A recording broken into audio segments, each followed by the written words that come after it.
Yeah, do you think everyone's had enough time to see It Chapter 2 by now? Yeah, I thought so. So let's finally talk about It Chapter 2.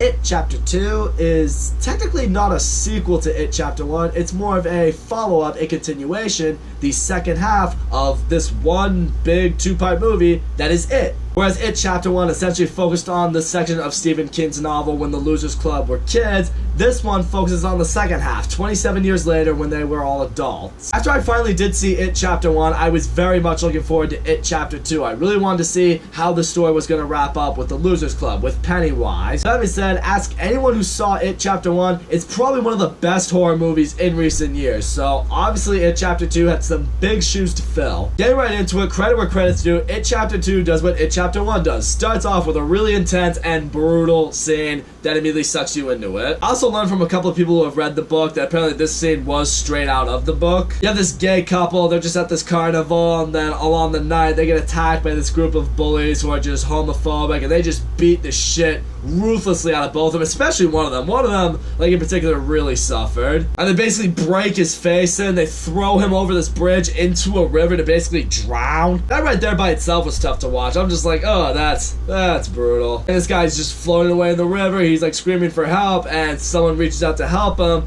But you see in this moment that the one reached out to help him, it's Pennywise. And once you know it is Pennywise, you're just like, oh, well, it's about to go from bad to worse for you. The guy's boyfriend comes down from the bridge, he's trying to get to him, but all he sees is this clown, you know, getting him out of the river. But immediately what happens after that, Pennywise just literally eats this guy's heart out of his chest. Yeah, really intense scene, really brutal way to die. You're just like, Pennywise is back, alright. And now Mike, the only member of the Losers Club who never left Derry, is now aware that it is back. And he has spent the last 27 years preparing for this moment. He always knew that if it was going to come back, this time they needed to know how they were going to destroy it once and for all. And because of that blood oath they all made when they were kids, he now calls up each member of the Losers Club and he's like, we have to come back. You guys have to come back because it's back. And from here, we kind of see a little bit about what everyone in the Losers Club has been up to. And what I immediately like seeing with the adult version of the Losers Club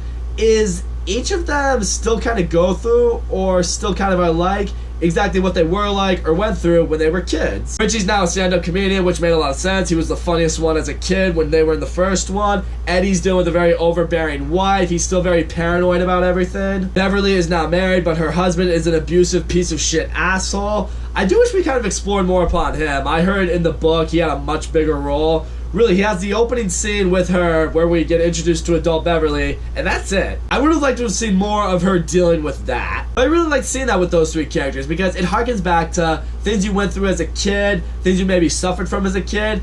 It does, in a way, kind of shape you into who you're going to be as an adult. It was very relatable, it was very real, and I appreciated that the movie did that. And to the other members of the Losers Club, we have Ben. He's all grown up, really good looking and fit now. James McAvoy plays the adult Bill. He's now a screenwriter for horror movies. The problem is, apparently the endings for all of his movies are terrible. And then you have Stanley. I think I just checked off everyone. He's just working as an accountant, but when he gets a call from Mike, he opts not to show up because he's just terrified of what they went through as kids. He doesn't know if he can handle it, and he commits suicide, which honestly surprised me. I didn't expect to see a member of the Losers Club die right out the gate, especially for reasons that weren't directly caused by Pennywise. I mean, this was caused by Pennywise, you know, ultimately, but not in a direct way. It's not like Pennywise showed up and then ate his face off or anything like that. You know, he's just... it's the fear of it. But with that, the Losers Club is now reunited. The only thing, though, is those who have left Derry don't really have much memory of what happened when they were kids. It takes them reunited by Mike, and Mike breaks down for them what happened. He's like, we faced it when we were kids. It would come back in 27 years. If it wasn't dead, we thought we killed it. We didn't. It's back. And so in this moment, everything begins to rekindle with the group. They all begin to realize what it is they're dealing with. Of course, everyone's very hesitant to do this, especially after this big nightmare fiasco that just happened at the restaurant they were all hanging out in. But, you know, what I like seeing is they can try to run from this, but now that they're back, they know they have to face it or it will haunt them forever. But yeah, I gotta get into the performances of the adult cast of the Losers Club. Everyone did phenomenal. Some of these actors, for me anyway, are more well known than the others in this movie, but everyone did great. And what I really appreciated is just how much the adult versions of the Losers Club looked like, you know, adult versions of these kids when they would eventually grow up. And just looking at it, I'm just like, yeah, you were all casted perfectly. I want to get into the standouts in particular, though. The biggest standout of this whole movie, for me, Bill Hader as adult Richie. This guy stole the whole fucking show. I'll delve into more of him as we go along with this review, but just to start off, I mean, he was hilarious. I mean, it's Bill Hader. Bill Hader's always hilarious, so you know he's gonna bring laughs, and he does bring laughs. But really, it was seeing the kind of range he was able to bring to his acting in this movie. I wasn't really expecting it from him. He delivered some dramatic moments of acting, some heartfelt moments of acting. It was a surprise. Bill Hader, some people say he deserves an Oscar nomination. I don't know if I'd go quite that far. I mean, if he was nominated, I wouldn't be surprised, but was he great in this movie? Definitely. Jessica Chastain as adult Beverly was the one I felt most confident. I'm just like, yep, she looks exactly like the girl who played Beverly did, and I think she'll crush it. And she absolutely does. And what I really like seeing with her is, in her case, when she was put in that catatonic phase by It in It Chapter 1, she had that vision of the future. She saw what was ultimately going to happen, and now it's all coming back to her a little bit. Like, once she calls Stanley's wife and discovers that Stanley had killed himself, it's beginning to click with her. She's like, I saw that happen. Now the Losers Club is officially all in, and Mike explains that there's this North American ritual that I discovered. What we have to do is we all have to go back to moments of our past, collect artifacts from our past, we'll basically put them together in this fire, and through that, we can find a way to destroy it. From what I remember, obviously, it is not of this world, it comes from somewhere else, so this Native American ritual is what they can use to imprison it, and once they do that, it will be gone forever. So now each member of the Losers Club has to split up. They all go to different areas of Derry where they grew up, areas that meant something to them, and they have to collect any artifact that was reminiscent of their childhood. I will say, what I appreciated with this segment of the movie is seeing these certain flashbacks that we get with members of the Losers Club and seeing a bit more of the encounters they had with Pennywise that we didn't see in It Chapter 1. I also liked seeing is in these flashback scenes, I guess they found a way to just de-age the kids to make them look a little bit younger because, you know, a couple years have gone by, some of these kids look older, some of these kids have hit puberty. Finn Wolfhard certainly hit puberty. I mean, we all saw season 3 of Stranger Things. He doesn't sound like a little kid anymore. He sounds like a teenager. So I appreciated that the movie took the extra mile to de-age them, to make them look and sound like they did in It Chapter 1, so it really did feel more like one continuous movie. Because even with the de-aging of the kids, having these flashbacks of them when they were kids shows the relevancy of Chapter 1, shows how it's all gonna kind of flow together as one movie to a degree. I don't know, it was something I appreciated anyway. But what I did also appreciate here is seeing the encounters they had with Pennywise when they were kids, and the encounters they're now having with Pennywise as they're adults. I mean, you know, you have that scene with Beverly where she goes to her old house, she finds the love letter that Ben had wrote to her, but she still believes it was Bill, she collects that, but she has that encounter with that old lady, you know, we saw it in the trailer, where it's a very creepy old lady, where, I'll tell you right now, there's still that moment where, you know, she's like, no one in Derry ever really dies.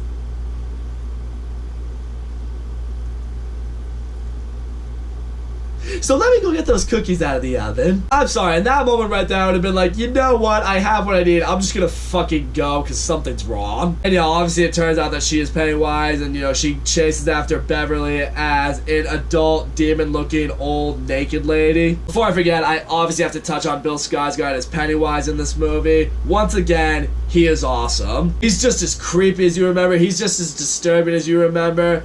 I mean, he's just seeing him on screen, the way he talks to characters, the way he says certain things, the way he is able to get kids to approach him, it's just disturbing. I also really appreciated, going back to the first scene in the movie, that in this one, he was going after everybody.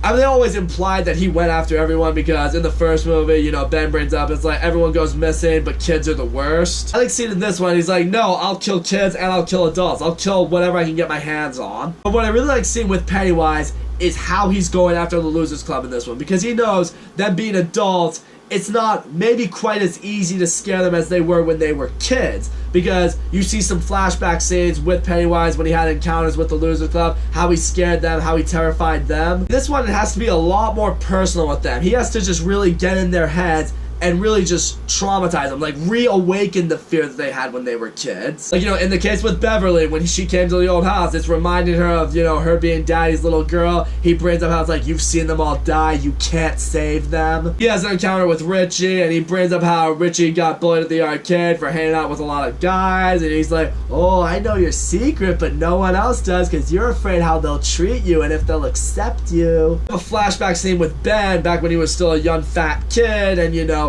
Pennywise was taunting him for liking Beverly, being like, you know, you're too fat, you'll always be alone, no one will ever love you. And even as Ben's now an adult, you know, he's still good looking and everything, you know, Pennywise is taunting him. It's like, oh yeah, you can lose all your fatness, but deep inside you're still that fat, pathetic kid that Beverly wouldn't have even considered. What I also really loved seeing is Bill's encounters with Pennywise, because obviously Bill had the most personal experience with Pennywise because Pennywise killed Georgie. What I liked seeing in this one is the first one was kind of about Bill being able to accept Georgie's death. In this one, it's Bill trying to accept that Georgie's death wasn't his fault. Like, as Bill is an adult, he goes to get his artifact, which was the sailboat he made Georgie. He has an encounter with Pennywise. You know, Pennywise is in the drain. He's mimicking Georgie. He's like, Bill, he's gonna get me. He's gonna kill me. Come save me, please. And, you know, Bill gets traumatized. He has a bunch of little demon baby hands come after him. But even still, throughout this movie, there's this little kid that now lives in what was Bill's old house. And Bill is trying to tell him, he's like, okay, stay away from that sewer. Tell your parents that it is not safe here. You have to move out of here immediately. He basically sees in this little kid what he saw in Georgia, and he's like, Pennywise will come after you, because Pennywise is going after every kid. I feel like in Bill's mind, he's like, I couldn't save my brother, but if I can save this kid, maybe it'll clear my conscience a little bit. Maybe I'll be able to forgive myself. I will say, I know one of the complaints that a lot of people have with this movie, that it wasn't as scary as It Chapter 1.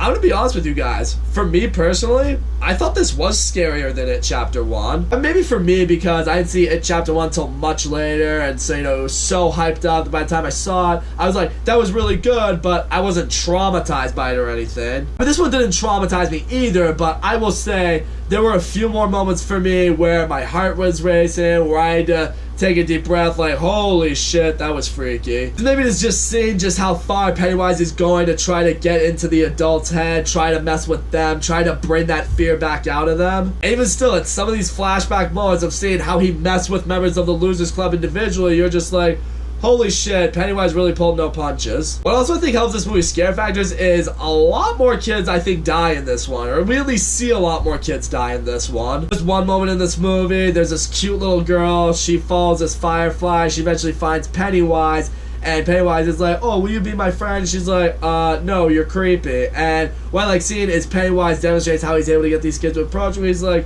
oh, no one wants to be my friend. Everyone's so afraid to see my face. You know, I'm just a scary, creepy old clown. I'll never have anyone. And, you know, this girl's like, oh, poor clown just wants friends. It's that innocence in a child. It's what makes them eventually trust Pennywise. And, you know, Pennywise is like, oh, come a little bit closer. That mark on your face that you get made fun of, I can get rid of that. And, you know, she gets closer to him, she approaches them, and then Pennywise just kills her. And then later on, with that scene with the kid that Bill is trying to save, you know, he goes to that carnival, and, you know, Pennywise taunts him. It's like, you couldn't save him either. Bill now realizes, oh shit, Pennywise is gonna go after that boy. So he goes to the carnival where the kid is. The kid's gone into that mirror house or the fun house. I don't know what those things are called. The problem is, those things are like mazes, so, you know, Bill doesn't know how he's gonna get after the kid. You know, he's trying to warn him, but it reaches a point where he finally finds a kid, but the kid and him are separated by a wall of glass, and on the other side,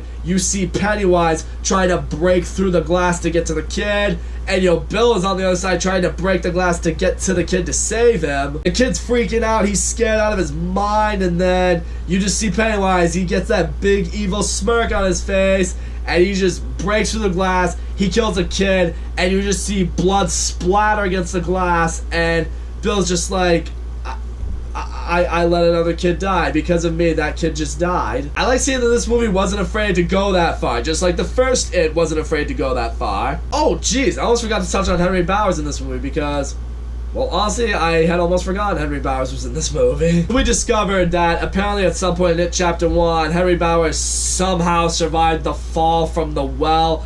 I really wish they described how he survived that. There's literally no explanation. He just falls out of the sewer with all these dead kids, and he's alive. Seriously, how did he survive that? I would have liked to know. But, you know, he eventually makes it back home, and, you know, the police have found his dead dad. He's placed under arrest, and now we see Henry Bowers as an adult, and Pennywise has driven him insane. They've placed him in the loony bin. Eventually, Pennywise is able to help him get out of there. And now Henry Bowers knows he has to finish what Pennywise told him to do in the first one, which is kill them all. I can say this right now, and I don't know if this is the case in the book. I haven't read the book, but Henry Bowers in this movie, if I'm being honest, he really doesn't do anything. He shows up for a couple scenes, you know, he tries to go after the Losers Club a few times, but really, he doesn't bring anything to the story. A couple scenes where he goes after the Losers Club, but he has like one last scene where he goes after, I'm pretty sure it was Richie and Eddie in particular. Richie's able to kill him. It's like, alright, he's dead, you know, he's gone, it's over, the bully's finally defeated. And that kind of bothered me because Henry Bowers really did have a very big and very important role in It Chapter 1. I was kind of hoping it would be the same case in It Chapter 2. If he was taken out of the movie entirely, the movie wouldn't have been any different. I mean, I don't know, maybe in the adult version of the book, maybe he was really just as useless then, but I don't know, I would still have that flaw with the book if I read the book. I mean, I just wish they did more with him here. But soon enough, now the Losers Club has all the artifacts that they need. They can perform the ritual, and at first it looks like the ritual works. Unfortunately, it doesn't work though, and now Pennywise shows up as like this giant spider clown, kind of. It's like meant to be his true form, I want to say anyway, but I know in the It miniseries he just turned into a giant spider, which people hated, so I guess they were like, alright, in this one we'll make him a giant spider clown. That's scarier. And now we get this big, final, epic showdown between the Losers Club and Pennywise, just like we did in the last one. And once again, I like seeing how Pennywise is using fear to manipulate them. We get one moment, Beverly and Ben are both like in a situation where they're just gonna die, like Beverly's gonna drown in blood, you know, Ben's gonna be buried alive. But what I really love seeing with each member of the Losers Club is how they're finally like standing up to their fear. In this case, Ben is finally, I guess, overcoming the fear of telling Beverly how he feels. And this one, like, you know, as they're singing, as they're trying to, like, you know, reconnect with each other, because they're just like, this is just our imagination, this isn't real, Pennywise is messing with us. What ultimately saves the two of them is Ben reciting the love poem he wrote for Beverly when they were kids. You know, it's able to get them out of this, you know, this, I don't want to say vision, but the situation where they are going to get killed, and now it's here. Beverly realizes, like, oh my god, you wrote me that letter all this time. It wasn't Bill. In the case with Bill, he ends up in this vision where he is in the basement of his house. You know, he sees the kid version of him talking to Georgie's ghost, and, you know, Georgie's kind of taunting him. It's like, you lied and I died. And right here, adult Bill finally he defeats Spirit Georgie, and he looks at the younger version of himself, and he's like, you have to forgive yourself. We have to forgive ourselves. What happened to our brother, that wasn't our fault. I feel like in that moment, Bill has finally understood. He's like, what happened to my brother is terrible, but I need to stop blaming myself for it. In the case with Richie and Eddie, they run into those doors that they ran into when they were kids, where it's like, oh, not scared at all, very scared. They keep trying different ones, but, you know, something behind them that's just terrifying them. It reaches a point where Richie gets put into the catatonic phase by Pennywise. But what I really like seeing with Eddie right here is Eddie was kind of, in a way, always the most scared one in the whole group. I really like seeing him take charge in this one. You know, as the movie's gone on, you begin to see that he's standing up to his fear a little bit more. He's prepared to face this clown better. At one point, Richie gave him this little arrow thing. It's not even really an arrow. It's just this sharp piece of metal. But he sounds like this thing kills monsters. And Eddie's like, I believe this thing kills monsters. And then, you know, he just launches this thing at Pennywise, and it hurts him. It badly hurts him. But it doesn't help that Pennywise just, like, stabs a claw right into Eddie, and sure, it doesn't kill Eddie right away. I mean, he's badly fucking hurt. He got stabbed with a hole in his fucking back now. We don't know how he survived as long as he did with that. I mean, I thought he would have been dead instantly, but what I like seeing is right here, Mike's beginning to understand more of how they're gonna beat him. And after seeing that, and how the Losers Club is overcoming the fears of Pennywise, he's beginning to see this is how we're gonna beat it. Because it harkens back to earlier in the movie when Eddie, as an adult, faced, you know, that sick guy that Pennywise would turn into that would haunt him. At this point, like, you know, he, like, just, like, choked out this old dude finally, and he just looked at him and was like, you're not real, fuck you, and he beats Pennywise that way. Pennywise just, like, takes off. He's like, alright, fuck this. He's not afraid of me. I'm gone. It's finally beginning to click with them. It's like, oh, Pennywise is gaining this power from his fear. Pennywise can turn into this all-powerful, scary spider clown thing because we believe that. It's like, if we stand up to him, if we hold our ground against him, if we talk down to Pennywise, and we can, like, just really expose him for what he truly is and show him that we are not afraid of him, then we'll kill him. We will kill it. And they start doing that, you know, they're not running from Pennywise anymore, they're like walking towards him, they're getting up in his face, it's like, you're just a clown, you're stupid, you're an imposter, like, fuck you, and, you know, Pennywise, he starts, like, shrinking and shrinking, he's getting weaker, he's losing power, it's like, it's kind of like at the end of the first It, the kids weren't afraid of him, and he saw that look of fear he was getting, he's like, I'm losing power, like, I'm not gonna be able to face them. And then soon enough, it reached the point, Pennywise just shrinks down to this little helpless baby clown, and then the Losers Club, they literally just rip his heart out, they crush it, and that's it. It's dead. Pennywise is defeated. The Losers Club now has to get out of this really old house that, you know, Pennywise has always been hiding in. They're unable to bring Eddie with them because, you know, Eddie's dead now. That's when later on, when the Losers Club goes back to the swimming hole, where you get a pretty emotional moment with Bill Hader. Like, he just breaks down, he finally starts just crying because, you know, the feelings he had for Eddie, you discover it was never just friendship. I like seeing the way the movie does ultimately end. I like seeing how the Losers Club just goes about their lives now. Ben and Beverly are now a couple, you know, Bill is a much better writer for movies, you know, Mike's even decided, you know what, I've done what I need to do here in Derry, it's time for me to go out and live my own life. And what I even like seeing is they all get a letter that Stanley had written before he had killed himself, and it's basically him letting the Losers Club know, it's like, yes, I killed myself, but I needed to give motivation. I couldn't let Pennywise win. He's like, I knew by killing myself and by taking myself out of this game, it would make ultimately things easier for you. It would give you guys more of a motivation. It would eventually help defeat Pennywise. I really liked seeing that with Stanley's character right there. I feel like it gave him more of a closure because he's like, guys, I wasn't ready. I was afraid. I would have held you back. By taking myself out, by doing what I did, you guys would have now had to be braver for me. He's like, this was always meant to be my role in this game to defeat Pennywise, and hopefully now it worked. That's where I'm gonna give this movie credit. Just like in It Chapter 1 where it ended with a lot of heart, this one ended with a lot of heart. Again, it's not what you would expect with movies like this, and that's where you gotta give movies like this points. So all in all, It Chapter 2 is a great companion piece to It Chapter 1. The adult cast in this movie is phenomenal. I love seeing how much they all looked like, how the young cast would look if they became adults. I like seeing how they all did act as adults. Bill Hader in particular as Richie was awesome. He knocked out of the park in every phase that he could. Bill Skarsgård as Pennywise, once again, just one of the creepiest characters I think that's ever been in any kind of movie ever. This movie is really intense. It's really scary. For me, it was scarier than It Chapter 1. Does that make it a better movie than It Chapter 1? Me personally, no. Because I would say, as far as flaws go with this movie, again, I thought Henry Bowers was completely wasted in this movie. I don't think he needed to be in this movie at all. I like It Chapter 1. There were a couple moments where the comedy in this movie, and this movie does have good comedy in it, but sometimes the comedy compromises an intense moment. Some of the CGI in this movie is kind of blatantly obviously CGI. I will also say this movie is almost 3 hours long.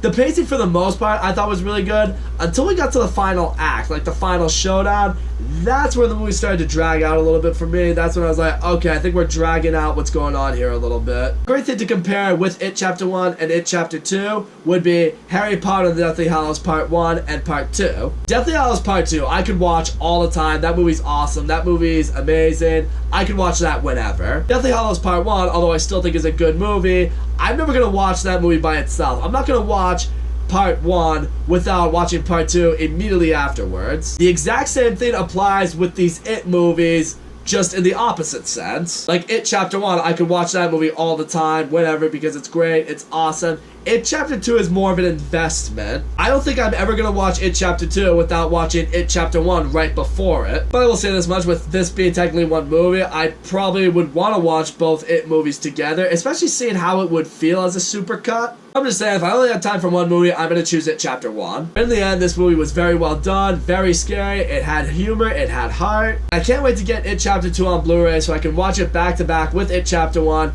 and just enjoy it as one movie. Or who knows, maybe one day we'll just get a supercut of the two movies spliced together with just one 6-hour long movie. That'd be cool. That's all I gotta say, guys. Thank you so much for watching my video. Don't forget to leave a comment, like, subscribe, and I'll see you all next time.